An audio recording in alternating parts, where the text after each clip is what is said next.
Hello everyone, welcome to my channel Ganit Guru. और मैं अभिषेक सिंह आज फिर हाजिर हूं अपने एक नए वीडियो के साथ। तो आज के वीडियो में हम लोग लाइंस एंड एंगल्स का एक्सरसाइज 6.2 करने वाले हैं। लाइंस एंड एंगल्स में 4 लेक्चर हम ऑलरेडी कर चुके हैं। ये आज का जो लेक्चर है 5वां लेक्चर है। पीछे का भी वीडियो काफ़ी इंपॉर्टेंट रहा है। जो कोई भी उस वीडियो को नहीं देखे हैं एक बार देख लीजिएगा। काफ़ी कॉन्सेप्चुअल है, बहुत बेसिक चीज़ उसमें बताया हुआ है। उसको आप लोग मिस मत कीजिएगा, ठीक है। तो हम लोग समय नहीं बर्बाद करते हैं, सीधे आते हैं वीडियो पे।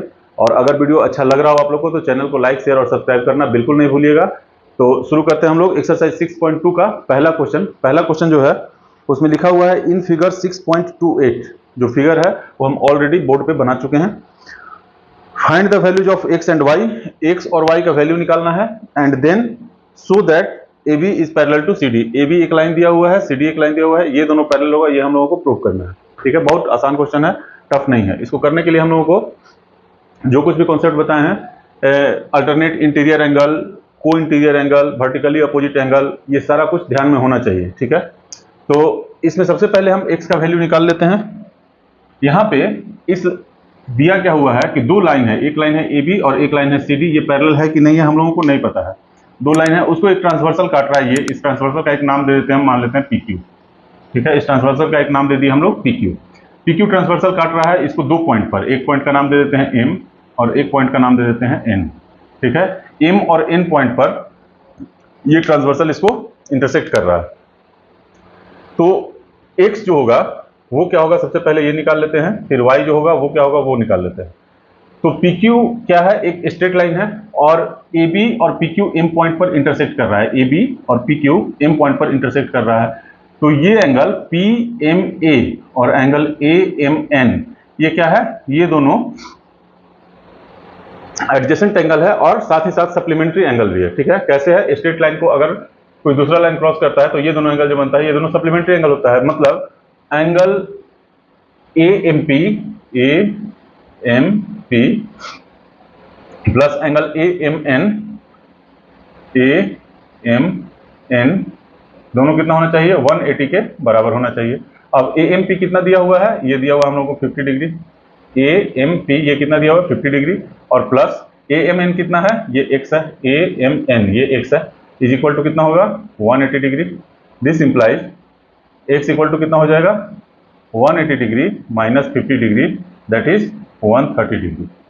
एक्स का वैल्यू कितना निकल गया हम लोग का, 130 डिग्री के बराबर निकल गया। समझ में आ गया, एक्स का वैल्यू कितना निकल गया, 130 डिग्री के बराबर निकल गया। अब हम लोग वाई पे आते हैं। ट्रांसवर्सल पी क्यू और सी डी इन पॉइंट पर इंटरसेक्ट कर रहा है एक दूसरे को। तो y और ये वाला एंगल जो 130 दिया हुआ है, ये दोनों एंगल क्या होगा, ये दोनों एंगल होगा वर्टिकली अपोजिट एंगल। तो हम लोगों को पता है कि जब भी कोई दो लाइन एक दूसरे को इंटरसेक्ट करते हैं तो जो वर्टिकली अपोजिट एंगल बनता है वो एंगल हमेशा बराबर होता है, ठीक है। तो मतलब कि हम लोगों को पता है क्या, angle M N D must be equal to C N Q. Angle C N Q देख लीजिए, एम एन डी ये वाला एंगल और सी एन क्यू ये वाला एंगल दोनों बराबर होगा। दिस इंप्लाइज, और क्यों बराबर होगा यहाँ ब्रैकेट में लिखेंगे हम लोग, वर्टिकली ऑपोजिट एंगल, ठीक है। ए एम डी क्या है, एम एन डी क्या है, ये वाई है, is equal to C N Q क्या है, 130 डिग्री है। मतलब वाई का वैल्यू भी कितना निकल गया हम लोगों का, 130 डिग्री। तो ये भी हो गया 130 डिग्री, ठीक है। अब हम लोगों को पता है कि ए एम एन कभी भी दो लाइन को जब एक ट्रांसवर्सल क्रॉस करता है तो इन दोनों एंगल को क्या कहते हैं हम लोग, अल्टरनेट इंटीरियर एंगल। तो angle A M N is equal to X equal to कितना है, 130 डिग्री। और angle M N D is equal to Y, ये कितना निकला, ये भी हम लोगों को निकला 130 डिग्री। मतलब ये एंगल और ये एंगल 130 डिग्री हो गया। और ये दोनों एंगल क्या है, ये दोनों एंगल है अल्टरनेट इंटीरियर एंगल, ठीक है। ये दोनों एंगल क्या है, अल्टरनेट इंटीरियर एंगल। तो हम लोगों को पता है अल्टरनेट इंटीरियर एक्सियोम से कि जब अल्टरनेट इंटीरियर एंगल बराबर होता है तो जो दोनों लाइन होता है गिवन लाइन, वो दोनों लाइन क्या होगा, पैरेलल होगा। This implies C D A B is parallel to C D. हम लोग यही लाइन लिख करके और यहाँ पे लिख देंगे कि ए बी सी डी के पैरेलल होगा। क्यों होगा, क्योंकि अल्टरनेट इंटीरियर एंगल दोनों एक्स और वाई बराबर है। ठीक है, बस इतना ही था इस क्वेश्चन में। चलिए अब आते हैं हम लोग नेक्स्ट क्वेश्चन पे। दूसरा नंबर क्वेश्चन जो कहता है वो क्या कहता है कि इन फिगर 6.29, एक फिगर दिया हुआ है 6.29 जो हम ऑलरेडी बोर्ड पे बनाए हुए हैं। If A B is parallel to C D, A B एक लाइन है और सी डी एक लाइन है, ये दोनों पैरेलल है। ठीक है, C D is parallel to E F, और सी डी और ये तीसरा लाइन है ई एफ, ये दोनों भी पैरेलल है एक दूसरे के। Find y and y is to Z is equal to 3:7, और y और z का जो रेशियो दिया हुआ है वो 3:7 दिया हुआ है। ठीक है, फाइंड x, तो x का वैल्यू क्या होगा यही हम लोगों को बताना है। क्वेश्चन फिर से समझा दे रहे हैं। तीन लाइन दिया हुआ है ए बी सी डी और E F, A B C D के पैरेलल है, सी डी ई एफ के पैरेलल है, इसको एक ट्रांसवर्सल इस तरफ इंटरसेक्ट कर रहा है, इससे तीन एंगल दिया हुआ है x y और ये z, y और z का रेशियो 3:7 दिया हुआ है। तो हम लोगों को x का वैल्यू निकालना है कि x का वैल्यू क्या होगा। इसको हम लोग कई तरीके से बना सकते हैं, लेकिन किसी एक तरीके से यहाँ पे हम बता देते हैं। क्या है इसमें कि अगर इस हम ट्रांसवर्सल का नाम दे देते हैं पी क्यू, ठीक है, और इसको दे देते हैं एम एन ओ। ठीक है, ये तीन पॉइंट ऑफ इंटरसेक्शन हम दे दिए, एक एम पर, ए बी को एम पर इंटरसेक्ट कर रहा है, सी डी को एन पर, और ई एफ को ओ पॉइंट पर इंटरसेक्ट किया जा रहा है। किसके द्वारा? पी क्यू के द्वारा। ठीक है, तो इसमें जो जो एंगल बन रहा है उसको सबसे पहले हम लोग ध्यान से देख लेते हैं। एंगल एन ओ एफ कहां पे है? एन ओ एफ मतलब ये जेड एंगल। ठीक है, और एंगल एम एन डी ये कहां पे है? ये वाला एंगल। ठीक है, ये दोनों एंगल कौन सा एंगल है? याद कीजिए आप लोग, हम बता चुके हैं ये दोनों एंगल कौन सा एंगल है। ये इन दोनों को कहते हैं कॉरस्पॉन्डिंग एंगल। इन दोनों एंगल को क्या कहते हैं? Corresponding angle. तो कॉरस्पॉन्डिंग एंगल क्या होता है? कॉरस्पॉन्डिंग एंगल हमेशा इक्वल होता है, मतलब जेड जो एंगल होगा वो एंगल एम एन डी के बराबर होगा हमेशा। इन को यहां से हटा देते हैं, ये बार बार कंफ्यूज कर रहा है, इनको हम लोग यहां पे लिख देते हैं। ठीक है, तो ये वाला जो एंगल होगा, ये वाला एंगल जेड के बराबर होगा ना। देखिए तो हम लोग लिख सकते हैं angle M N D is equal to angle N O F M N D is equal to N O F. कैसे होगा? ये दोनों क्या है, और यहां पे लिख देंगे कॉरस्पॉन्डिंग एंगल,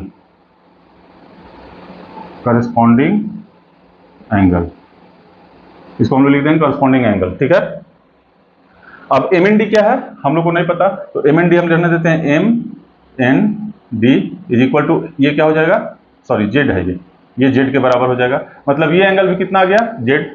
अब y और z ये दोनों एंगल जो है, angle C N M plus angle D N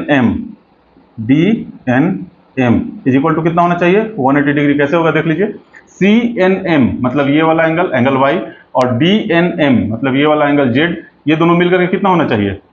180 के बराबर होना चाहिए। क्यों? दोनों जो है सप्लीमेंट्री एंगल है, तो ये हो गया y plus Z equal to 180 degree होगा ना। और हम लोग को y और z का रेशियो 3:7 दिया हुआ है, y is to Z is equal to 3:7 हम लोगों को दिया हुआ है। तो यहाँ पे अगर y को हम लोग 3a मान लें और z को 7a मान लें तो कोई दिक्कत है? कोई दिक्कत नहीं है, दोनों का रेशियो दिया हुआ 3:7, तो इसको हम 3a लिख दिए और इसको हम लोग 7a लिख दिए। तो यहाँ पे हम लोग लिख सकते हैं 3a plus 7a equal to 180 degree. ठीक है, this implies 10a is equal to 180 degree, this implies a is equal to कितना हो जाएगा? 18 डिग्री। ठीक है, a का वैल्यू निकल गया 18 डिग्री, तो y का वैल्यू निकल कितना जाएगा? Therefore y is equal to कितना हो जाएगा? 3a that is 3 into 18 is equal to 54 degree. ठीक है, और z इक्वल टू कितना हो जाएगा? 7 into a is equal to 7 into 18 is equal to कितना हो जाएगा? 126 डिग्री। ठीक है, समझ में आ गया। तो z का वैल्यू हम लोगों को निकल गया कितना? 126। y का वैल्यू हम लोगों को निकल गया कितना? 54 डिग्री। अब हम लोग इस फोटो से फिर देख सकते हैं कि y का वैल्यू अगर हम लोग नहीं भी निकालते, अगर y का वैल्यू नहीं भी निकालते तो भी इसका आंसर हम लोग दे सकते थे, लेकिन y का वैल्यू निकाल के भी दे सकते हैं और z के थ्रू भी दे सकते हैं। अब देखिए a m n, इधर से इसको हटा रहे हैं,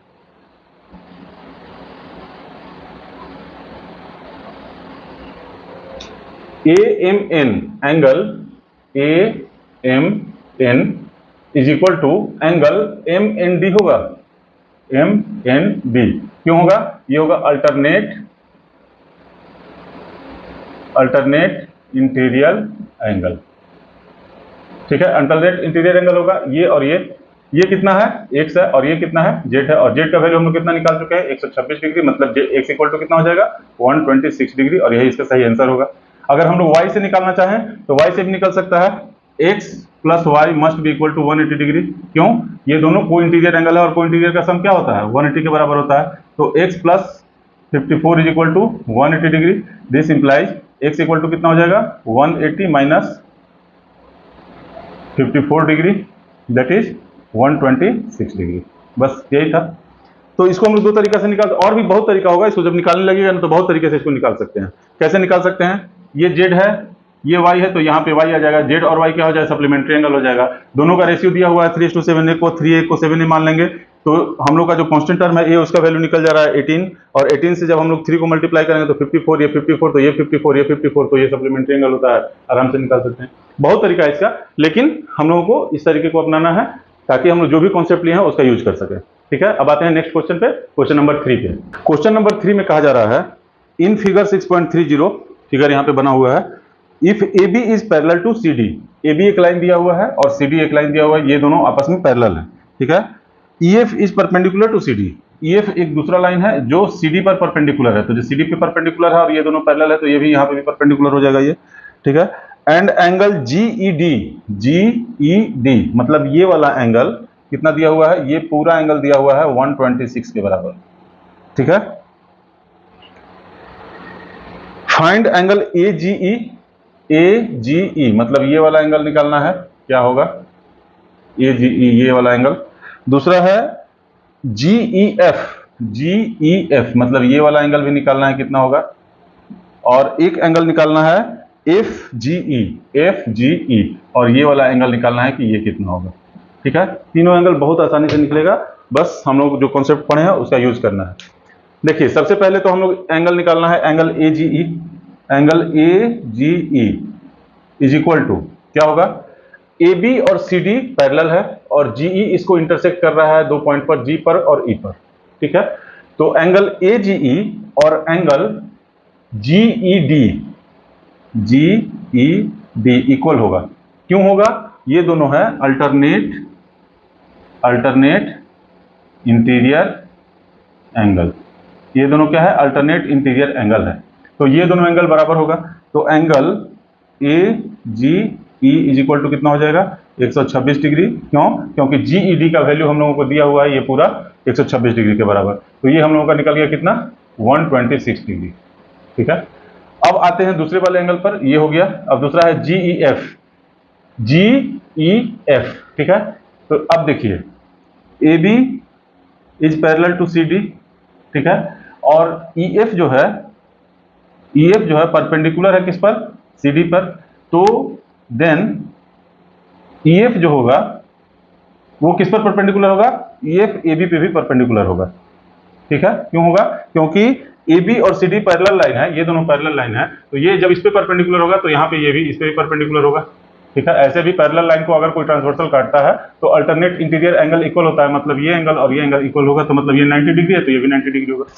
ठीक है, हम लोगों को निकालना है जी ई एफ, ये 90 दिया हुआ है। ठीक है, एंगल यहां पे बनाते हैं, angle G E F is equal to हम लोग क्या लिख सकते हैं, एंगल जी ई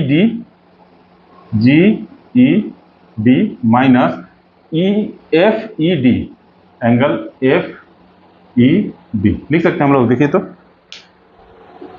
ये वाला जो एंगल है, ये वाला छोटा वाला एंगल, इस एंगल के बराबर हम लोग क्या लिख सकते हैं, इस बड़े वाले एंगल में से अगर हम लोग 90 डिग्री को माइनस कर दें तो ये एंगल निकल जाएगा। तो बड़ा वाला एंगल हम लोग को कितना दिया हुआ है, 126 डिग्री, मतलब जी ई डी हम लोग को 126 दिया हुआ है, और माइनस एफ ई डी कितना है, 90 डिग्री, तो ये कितना निकल जाएगा, 36 डिग्री। ठीक है, तो इसका वैल्यू हम लोगों को निकल गया 36 डिग्री। समझ में आ गया। अब आते हैं हम लोग तीसरे और लास्ट एंगल पर, एफ जी ई, मतलब ये वाला एंगल पे, एफ जी ई पर। एफ जी ई हम लोग कैसे निकालेंगे, उसको निकालने के लिए इधर से हम लोग हटा देते हैं इसको, आप लोग वीडियो पॉज करके इसको नोट डाउन कर लीजिएगा। अब देखिए, angle A G E plus angle F G E F G E is equal to कितना होना चाहिए 180 डिग्री। क्यों? सप्लीमेंट्री एंगल है, सप्लीमेंट्री एंगल होगा ना, सप्लीमेंट्री एंगल होगा ये एंगल और ये एंगल दोनों क्या होगा, सप्लीमेंट्री एंगल होगा। तो ए जी ई का वैल्यू हम लोग पहले ही निकाल चुके हैं कितना 126 डिग्री, और plus angle F G E is equal to 180 degree. This implies angle F G E is equal to 180 degree minus 126 degree is equal to कितना हो जाएगा, ये हो जाएगा 4 और ये हो जाएगा 554 डिग्री। यही होगा इसका आंसर। तो हम लोगों को तीनों एंगल निकल गया, एक एंगल निकला 36, एक निकला 126 और एक निकला 54। बस इतना ही था, इसमें और कुछ नहीं था। अब आते हैं हम लोग नेक्स्ट क्वेश्चन पे, क्वेश्चन नंबर 4 पे।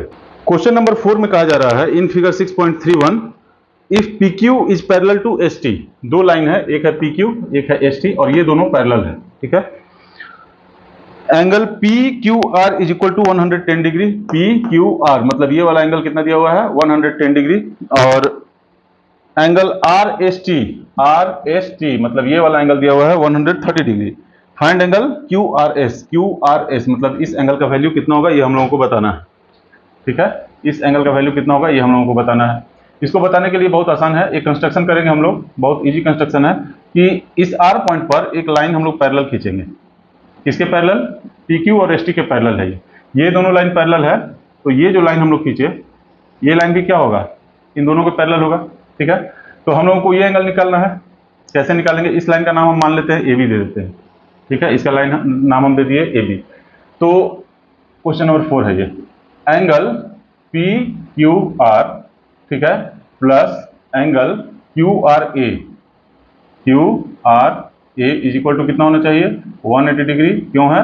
को इंटीरियर एंगल है ये, ठीक है। को इंटीरियर एंगल है मतलब ये एंगल और ये एंगल दोनों मिलकर कितना होना चाहिए 180 के बराबर होना चाहिए। QRA यही वाला एंगल बनेगा, तो ये 180 इन दोनों को मिला के 180 के बराबर होना चाहिए। दिस इंप्लाई PQR कितना दिया हुआ है 110 डिग्री, ठीक है, और plus angle QRA is equal to 180 degree, ठीक है। दिस इंप्लाई एंगल QRA कितना हो जाएगा 180 डिग्री और माइनस 110 डिग्री, ठीक है, इज इक्वल टू 70 डिग्री। तो ये एंगल हम लोगों को निकल गया 70 डिग्री, ठीक है। उसी तरह उस तरफ जब हम लोग करेंगे तो एंगल TSR चाहे RST प्लस एंगल SRB ये वाला angle SRB is equal to कितना होना चाहिए 180 डिग्री। ये भी क्यों? वो इंटीरियर एंगल है ये भी क्या है? को इंटीरियर एंगल है। तो RST हम लोग को कितना दिया हुआ है RST ये 130 डिग्री दिया हुआ है, ठीक है, और plus angle SRB is equal to कितना हो गया 180 degree. This implies angle SRB कितना हो जाएगा is equal to 180 minus 130 is equal to 50 degree. मतलब कि ये एंगल कितना निकल गया 50 डिग्री। समझ में आ रहा है? ये और ये एंगल दोनों मिलकर के होगा 180, ये और ये एंगल मिलकर दोनों होगा 180। ये दिया हुआ 110 तो ये हो जाएगा 70, ये दिया हुआ 130 तो ये हो जाएगा 50। समझ में आ गया? यहां तक क्लियर है? इसको आप लोग नोट डाउन कर लीजिए। अब आगे लिखते हैं।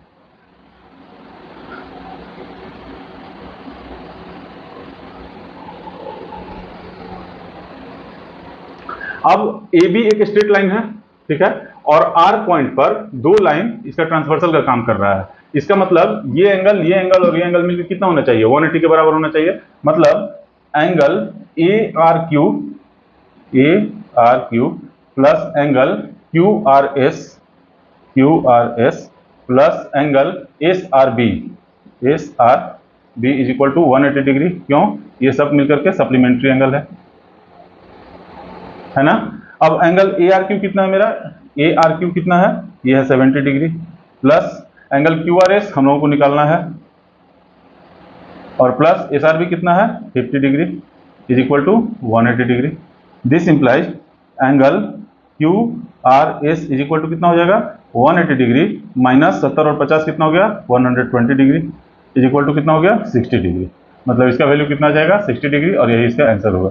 बहुत आसान है, बस एंगल का खेल खेलते रहना है। कभी इसको मिला करके करना है, कभी अल्टरनेट को मिला के करना है, कभी को इंटीरियर को करना है, कभी वर्टिकली अपोजिट को करना है, कभी कोरस्पॉन्डिंग एंगल को करना है। सारा एंगल का कॉन्सेप्ट हम लोगों का क्लियर होना चाहिए, ठीक है। जितना भी एंगल हम लोग पढ़े हैं, को interior angle, alternate interior angle, supplementary angle, vertically opposite angle, corresponding angle, सारा एंगल एकदम जबान पे होना चाहिए, सारा का मैप दिमाग में रेडी होना चाहिए। इस तरह का क्वेश्चन का कोई औकात ही नहीं है कि आपका नंबर आने से रोक देगा। ठीक है, अब आते हैं क्वेश्चन नंबर 5 पे। क्वेश्चन नंबर 5 में भी वही चीज है। इन फिगर 6.32 पिक्चर हम लोग बनाए हुए हैं। A B is parallel to C D, दो लाइन दिया हुआ है, ए बी और सी डी ये दोनों आपस में पैरेलल है। Angle A P Q is equal to 50 degree, A P Q ये एंगल दिया हुआ है 50 degree. And angle P R D is equal to 127 degree, P R D दिया हुआ है 127 डिग्री। तो हम लोगों को एक्स और वाई का वैल्यू निकालना है। कैसे निकालेंगे? देखिए, y का वैल्यू निकालने के लिए हम लोगों को दो तरीका है। या तो हम लोग इस एंगल को निकाल करके इन तीनों का सम 180 के बराबर कर दें, या इस एंगल को और इस एंगल को निकाल करके ट्रायंगल के तीनों एंगल का सम 180 के बराबर कर दें। तो हमको ज़्यादा आसान ये वाला लग रहा है y के लिए। और x का वैल्यू हम लोग कैसे निकालेंगे?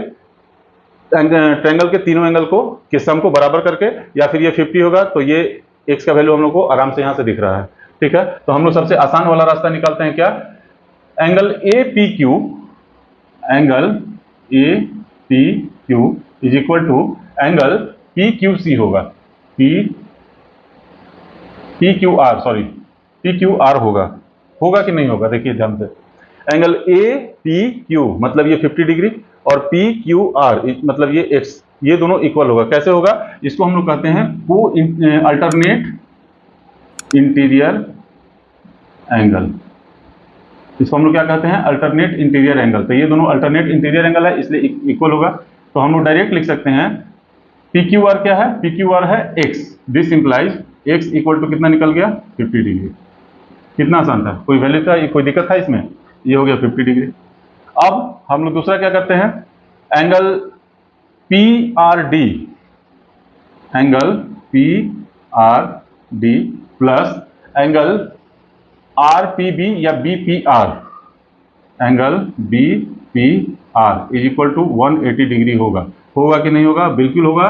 कैसे होगा? इसको हम लोग कहते हैं को इंटीरियर एंगल, को इंटीरियर एंगल। को इंटीरियर एंगल क्या बताए थे? ये दोनों जो होता है सप्लीमेंट्री एंगल होता है, तो इन दोनों का सम कितना होगा? 180 के बराबर होगा।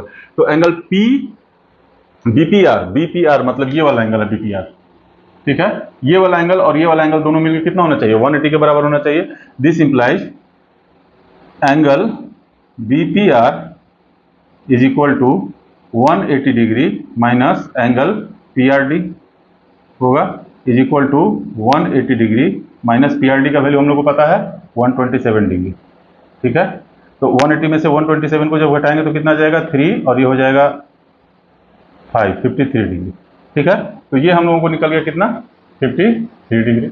अब हम लोग नेक्स्ट क्या कर सकते हैं कि ए बी एक स्ट्रेट लाइन है, इस पर दो लाइन पी क्यू और पी आर आकर के पी पॉइंट पर मिला हुआ है, इंटरसेक्ट कर रहा है।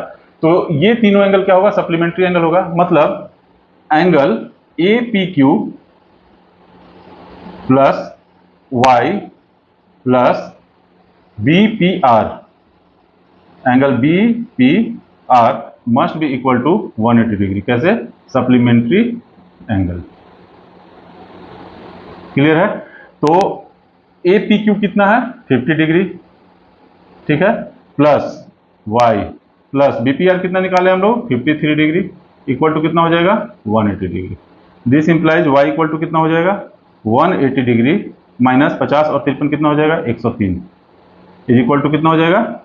ये हो जाएगा 7 और ये हो जाएगा 77 डिग्री। तो y का वैल्यू कितना निकल गया? 77 डिग्री। यही इसका सही आंसर होगा। तो x का वैल्यू निकल गया हम लोग का 50 और y का वैल्यू निकल गया 77 डिग्री। कितना आसान है, कुछ भी नहीं है, बस हम लोग को एंगल का कॉन्सेप्ट क्लियर होना चाहिए। अब आते हैं हम लोग क्वेश्चन नंबर 6 पे। क्वेश्चन नंबर 6 में क्या कहा जा रहा है? इन फिगर 6.33 फिगर हम यहाँ बोर्ड पे बना चुके हैं। P Q is parallel to R S, are two mirrors placed parallel to each other. इसमें एक चीज मिसिंग है, इसको प्लेन मिरर लिखना चाहिए था। फिगर बना है प्लेन मिरर का, लेकिन यहां पे लिख देना चाहिए था कि ये प्लेन मिरर है। ठीक है, ए बी पी क्यू और आर एस दो मिरर है जो एक दूसरे के पैरेलल है। एक्चुअली ये प्लेन मिरर है। ठीक है, an incident ray A B strikes the mirror P Q at B. एक ए बी है इंसिडेंट रे जो पी क्यू मिरर पे बी पॉइंट पर इंसिडेंट करता है, स्ट्राइक करता है। ठीक है, the reflected ray moves along the path B C, और यहां से ये रिफ्लेक्ट होने के बाद इस पाथ पर आता है और and strikes the mirror R S at C, और आर एस को सी पॉइंट पर फिर से स्ट्राइक करता है। And again reflects back along the C D, और यहां से रिफ्लेक्ट बैक होता है सी डी के तरफ में, ठीक है। Prove that A B is parallel to C D, तो हम लोग को प्रूफ करना है कि ए बी जो इंसिडेंट रे था और ये जो फाइनल रिफ्लेक्टेड रहे, ये दोनों क्या होगा, ये दोनों पैरेलल होगा। इसको बनाना बहुत टफ नहीं है, क्वेश्चन देखने में बहुत मुश्किल लग रहा है। इसमें सिर्फ एक कंस्ट्रक्शन करना है और फिजिक्स का एक कॉन्सेप्ट हम लोगों को याद होना चाहिए। फिजिक्स में हम लोग पढ़ चुके हैं, आप लोग को भी याद होगा कि अगर किसी प्लेन मिरर पर कोई लाइट इंसिडेंट करता है, जैसे अगर ये प्लेन मिरर है, ठीक है, ये प्लेन मिरर है और इस पर कोई लाइट इस तरह के आकर के गिरता है, ठीक है, तो और गिर करके रिफ्लेक्ट करता है, तो जिस पॉइंट पर ये इंसिडेंट होता है या स्ट्राइक करता है मिरर को, उस पॉइंट पर जो परपेंडिकुलर बनेगा, ठीक है, तो इस परपेंडिकुलर के साथ इस एंगल को कहते हैं हम लोग एंगल ऑफ इंसिडेंस, ठीक है, और इस एंगल को कहते हैं एंगल ऑफ रिफ्लेक्शन, ठीक है। तो एंगल ऑफ इंसिडेंट और एंगल ऑफ रिफ्लेक्शन दोनों हमेशा बराबर होता है, I is equal to R होता है। ये फिजिक्स का कॉन्सेप्ट है, हम लोगों को याद होना चाहिए। फिर से बता दे रहे हैं कि अगर किसी प्लेन मिरर पे कोई लाइट इंसिडेंट करता है, किसी पॉइंट पे कोई लाइट आकर के स्ट्राइक करता है और वहां से वो रिफ्लेक्ट बैक होता है, तो परपेंडिकुलर के साथ जो एंगल बनता है इसको कहते हैं एंगल ऑफ इंसिडेंट, और जो रिफ्लेक्ट होने के बाद वो वाला रे जो परपेंडिकुलर से लाइन बनाता है इसको हम लोग कहते हैं एंगल ऑफ रिफ्लेक्शन। तो एंगल ऑफ इंसिडेंस और एंगल ऑफ रिफ्लेक्शन दोनों क्या होता है, इक्वल होता है। ये कॉन्सेप्ट हम लोगों को याद रखना और इसी का यूज यहाँ पे है। अगर ये चीज हम लोगों को मालूम नहीं रहेगा तो हम लोग इस क्वेश्चन को सॉल्व नहीं कर पाएंगे, तो इस चीज को आप लोग ध्यान में रखिएगा। अब आते हैं इस क्वेश्चन पे, जो थ्योरी बताया उसको यहाँ पे कैसे यूज करेंगे हम लोग। सबसे पहले क्या करना है कि इसमें एक कंस्ट्रक्शन कर लेना है। कंस्ट्रक्शन हम लोग क्या करेंगे कि बी पॉइंट पर एक परपेंडिकुलर लाइन खींचेंगे जहां पे ये लाइट आकर के इंसिडेंट हो रहा है, एक परपेंडिकुलर लाइन बना लिए, और सी पॉइंट पर जहां पे दोबारा वो मिरर को स्ट्राइक कर रहा है, इस पॉइंट पर भी एक परपेंडिकुलर लाइन हम लोग बना लेंगे, ठीक है। समझ में आ गया, एक परपेंडिकुलर लाइन ये हो गया, एक परपेंडिकुलर लाइन ये हो गया, ठीक है।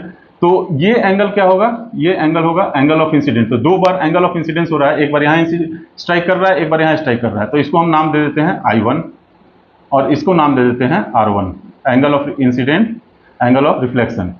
I1 R1 इसलिए दिए क्योंकि पहला केस और दूसरा केस, और इस पॉइंट पर ये वाला जो एंगल बनेगा ये होगा I2 और ये होगा R2, ठीक है, होगा। देखिए तो बी पॉइंट पर ए बी लाइट का एक रे आया जो बी पॉइंट पर स्ट्राइक किया और वहां से रिफ्लेक्ट होकर सी पॉइंट पर चला गया, तो इस बी पॉइंट पर हम एक परपेंडिकुलर लाइन ड्रॉ किए। ये लाइन जो है इस लाइन के साथ जो एंगल इंसिडेंट लाइट है उसके साथ जो एंगल बन रहा है उसको हम लोग कहें एंगल ऑफ इंसिडेंट, उसको नाम दिए I1, और रिफ्लेक्टेड रे को परपेंडिकुलर के साथ जो एंगल बनाता है उसको हम लोग नाम दिए R1, ठीक है। अब यही सी पर आकर के फिर से स्ट्राइक किया है, तो यहां पे स्ट्राइक करने के बाद CD पाथ पकड़ा, तो I2 क्या हो गया, इस परपेंडिकुलर के साथ इंसिडेंट एंगल, और R2 क्या होगा, इस परपेंडिकुलर के साथ एंगल ऑफ रिफ्लेक्शन, ठीक है। तो हम लोग फिजिक्स का जो थ्योरी पढ़े हैं उस थ्योरी को यहीं पे यूज करेंगे, ठीक है। अब देखिए इस परपेंडिकुलर का भी नाम हम लोग दे देते हैं ABCD, इसका नाम दे देते हैं E और इसका नाम दे देते हैं F। BE और CF, BE क्या है, परपेंडिकुलर टू PQ है, और CF परपेंडिकुलर टू RS है। PQ पैरेलल है RS के। अब इन तीनों केस को जब आप मिलाइएगा, ये लाइन इसके पैरेलल होगा कि नहीं होगा, इस लाइन पे ये परपेंडिकुलर है, इस लाइन पर ये परपेंडिकुलर है, तो ये एंगल कितना हो गया 90 डिग्री, ये एंगल हो गया 90 डिग्री, तो जब दोनों एंगल 90 डिग्री होगा तो ये लाइन और ये लाइन पैरेलल होगा। That means BE is parallel to CF, ठीक है। ये इंपॉर्टेंट है हम लोगों के लिए, इसलिए इसको हम लोग याद करके दिमाग में रख लेते हैं। अब आते हैं AB और BC और CD पे। ABE, एंगल ABE जो I1 है, I1 क्या है, एंगल ऑफ इंसिडेंट, तो I1 is equal to R1 होगा फिजिक्स के थ्योरी से। कैसे, ये इंसिडेंट एंगल है, ये रिफ्लेक्टेड एंगल है, परपेंडिकुलर के साथ दोनों एंगल क्या बनेगा, इक्वल बनेगा, इसको इक्वेशन 1 मान लिया हम लोग। और I2 is equal to R2 होगा, I2 is equal to R2 होगा, इसको हम लोग इक्वेशन 2 मान लिए। क्यों, यहाँ पे angle of incidence, angle of reflection perpendicular के साथ बन रहा है, तो ये दोनों एंगल क्या होगा, हमेशा इक्वल होगा अकॉर्डिंग टू फिजिक्स की थ्योरी, ठीक है, ठीक है। लाइट की थ्योरी में हम लोग ये चीज पढ़ चुके हैं। तीसरा क्या है कि BE और CF पैरेलल है, BE is parallel to CF है, तो angle R1 is equal to angle I2 होगा, एंगल R1, या इसको हम करते हैं R1 इक्वल टू I2 होगा। कैसे होगा, क्योंकि BE यहाँ ब्रैकेट में लिख देंगे, BE is parallel to CF and R1 and I2. R1 and I2 are alternate interior angle. होगा, देखिए तो ये लाइन और ये लाइन BE और CF दोनों पैरेलल है, तो R1 और I2 क्या होगा, अल्टरनेट इंटीरियर एंगल है, और alternate interior angle parallel line के बीच में क्या होता है, इक्वल होता है, मतलब कि R1 is equal to I2 होगा। ये तीसरा इक्वेशन हो गया हम लोगों का। अब जब तीनों इक्वेशन को मिला करके हम लोग देखते हैं, I1 is equal to R1, R1 is equal to I2 और I2 is equal to R2, मतलब कि ये एंगल इसके बराबर है, ये एंगल इसके बराबर है और ये एंगल इसके बराबर है, मतलब ये चारों एंगल आपस में बराबर है। समझ में आ गया? इसका मतलब क्या हुआ, that is I1 is equal to R1 is equal to I2 is equal to R2, ये चारों बराबर है। ठीक है, तो क्या हो जाएगा, I1 plus R1 is equal to I2 plus R2 हम लोग लिख सकते हैं ना। I1 plus R1 is equal to I2 plus R2 हम लोग लिख सकते हैं ना। इन दोनों का सम के बराबर होगा, क्यों, ये चारों तो आपस में बराबर है। तो जब ये एंगल इसके बराबर हो जाएगा तो हम लोग डायरेक्टली लिख सकते हैं क्या, AB is parallel to CD। क्यों, क्योंकि ये दोनों एंगल मतलब ABC, अब यहां पे हम लोग लिखेंगे since angle ABC is equal to angle BCD और ब्रैकेट में लिख देंगे अल्टरनेट इंटीरियर एंगल। बस इतना ही कॉन्सेप्ट इसमें यूज करना था, इसमें ज्यादा और कुछ नहीं है। इसमें फिजिक्स का एक कॉन्सेप्ट है, उसी को यूज करेंगे, एक कंस्ट्रक्शन है उसको यूज करेंगे। ये क्वेश्चन थोड़ा अच्छा है लिखने का, इसमें थोड़ा सा तरीका चाहिए। अगर आप लोग बोलिएगा तो हम उसको तरीका को भी बता देंगे आप लोगों को कैसे क्या करना है, लेकिन मेरे हिसाब से इतना समझ काफी है। बाकी हर बच्चे का अपना अपना लैंग्वेज होता है, अपना अपना लिखने का स्टाइल होता है। तो उम्मीद करते हैं कि आज का वीडियो आप लोगों को पसंद आया होगा। अगर वीडियो अच्छा लग रहा है तो चैनल को लाइक, शेयर और सब्सक्राइब करना बिल्कुल नहीं भूलिएगा। आज के लिए इतना ही, फिर मिलते हैं नेक्स्ट वीडियो में, तब तक के लिए जय हिंद।